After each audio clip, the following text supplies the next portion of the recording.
వర్ధన్నపేట నియోజకవర్గ BRS party ముఖ్య కార్యకర్తల సమావేశంలో బీఆర్ఎస్ వర్కింగ్ ప్రెసిడెంట్ కేటీఆర్ పాల్గొన్నారు. వర్ధన్నపేట మాజీ ఎమ్మెల్యే ఆరూరు రమేష్ తో పాటు నియోజకవర్గానికి చెందిన నేతలు, పార్టీ శ్రేణులు పెద్ద సంఖ్యలో పాల్గొన్నారు. ఈ సందర్భంగా కేటీఆర్ మాట్లాడుతూ వచ్చే 5 ఏళ్లు ఏదీ మర్చిపోం, మనల్ని ఇబ్బంది పెట్టినోడిని మర్చిపోం, మన మీద కేసులు పెట్టినోడిని మర్చిపోం, మనను నిలబెట్టినోళ్లను కూడా మర్చిపోమన్నారు. వర్ధన్నపేట నియోజకవర్గ బీఆర్ఎస్ పార్టీ ముఖ్య కార్యకర్తల సమావేశంలో బీఆర్ఎస్ వర్కింగ్ ప్రెసిడెంట్ కేటీఆర్ పాల్గొన్నారు. వర్ధన్నపేట మాజీ ఎమ్మెల్యే ఆరూరు రమేష్ తో పాటు నియోజకవర్గానికి చెందిన నేతలు, పార్టీ శ్రేణులు పెద్ద సంఖ్యలో పాల్గొన్నారు.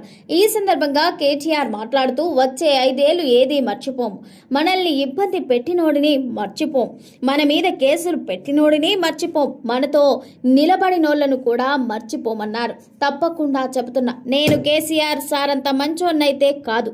వచ్చే 5 ఏళ్లు చిట్టి నాయుడుకు, ఆయన బృందానికి సినిమా చూపెట్టే బాధ్యత నాది. ఎవడెవడైతే మా కార్యకర్తలను సతాయించిండో ఒక్కొక్కడిని వెతికి తెచ్చి మీ ముందట నిలబెట్టే బాధ్యత నాది. వదిలిపెట్టే సమస్యే లేదన్నారు. ఇది నేనేం ఊరికే చెప్పడం లేదు, గుర్తు పెట్టుకోండి. కానీ రమేష్ అన్న వీడు మంచోడేనా అన్నా అని మళ్ళా వారిని తీసుకొని రావద్దని కేటీఆర్ సూచించారు. రేవంత్ రెడ్డి చెప్తున్నా, ప్రకాష్ రెడ్డి చెప్తున్నా, కాంగ్రెస్ అందరికి చెప్తున్నా, నేను ఓన్లీ సాఫ్ట్వేర్ అనుకుంటారు కొడుక, నేను హార్డ్వేర్ కూడా, నాకు కూడా తెలుసు. ఎప్పుడు మాట్లాడాలో, ఎప్పుడు ఏం చేయాలో, ఎప్పుడు గేరు మార్చాలో మాకు తెలుసు. పక్కా చెప్తున్నా, మీ అందరికి మాటిస్తున్నా, పోయిన 10 ఏళ్ల తిరగనైతే బీఆర్ఎస్ ఉండదు. నేను కేసీఆర్ సార్ అంత మంచోని కాదు. ఒక్కొక్క కాంగ్రెస్ వానికి సినిమా చూపెట్టే బాధ్యత నేను తీసుకుంటా. మిమ్మల్ని సతాయించిన ఇడిసిపెట్ట, పారిపోయినా సప్త సముద్రాల అవతల పోయి దాక్కున్నా ఇడిసిపెట్ట, వదిలిపెట్ట.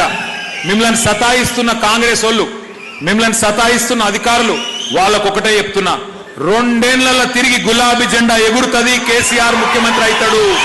ఒళ్ళు దగ్గర పెట్టుకుని ఉండండి కొడుకుల్లారా, ఒళ్ళు దగ్గర పెట్టుకుని ఉండండి. అయిపోయింది, టైం అయిపోయింది, పక్కా అయిపోయింది, ఏం డౌట్ కూడా అవసరం లేదు మీకు. ఇదివరకు ఒక సినిమా వచ్చింది, అర్జున్ రెడ్డి.